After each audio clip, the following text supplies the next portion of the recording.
Extremely sorry to disappoint.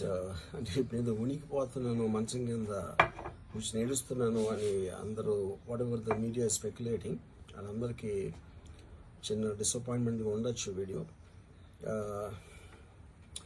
ఇక్కడ point ఏంటంటే, I just want explain the whole concept. ఇప్పుడు నేను ఆల్మోస్ట్ ఒక 1 year బ్యాక్ ఏదో ట్వీట్స్ పెట్టాను అనే ఎలిగేషన్.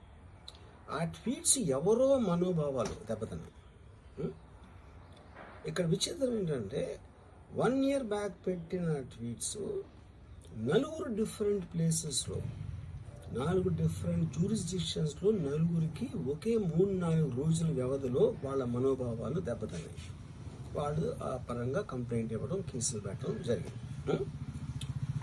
ఇక్కడ పాయింట్ 1, ఎవరి మీద అయితే నేను పెట్టానని వాళ్ళు చెప్తున్నారో వాళ్ళకి లేదు, ఎవరో థర్డ్ పార్టీ, అసలు సంబంధం లేనివాడు.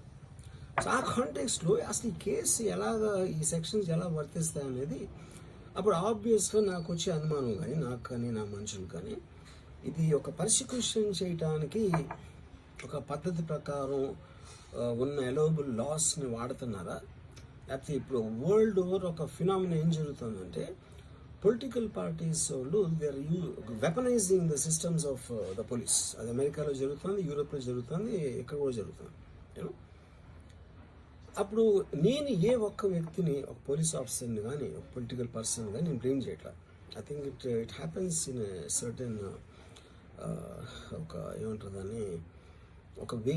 అది అందరూ కూడా ఎంతో కొంత అది చేయటానికి టెంప్టేషన్ ఉండొచ్చు. But eventually there is the law of the land which will take the final call. So అది that I completely agree, believe in that and I abide by that as a citizen.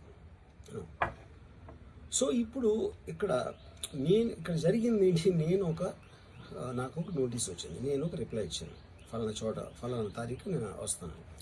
అప్పటికి నాకు జరుగుతున్న పని ఒక ongoing schedule ఉంది కాబట్టి, నాకు film work ఉంది కాబట్టి అవ్వలేదు. అండ్ ఇట్ ఈస్ వేరే ప్రొడ్యూసర్కి చేస్తాను, ఆ ప్రొడ్యూసర్కి నష్టం వస్తుంది కాబట్టి నేను మళ్ళీ టైం అడిగాను.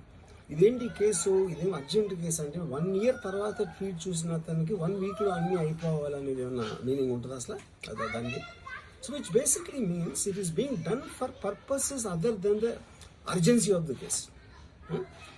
ఇప్పుడు అర్జెన్సీ ఆఫ్ ద కేసు అంటే, మీరు మర్డర్లు గేడర్లు ఇన్ని జరిగి సంవత్సరాలు తీసుకుని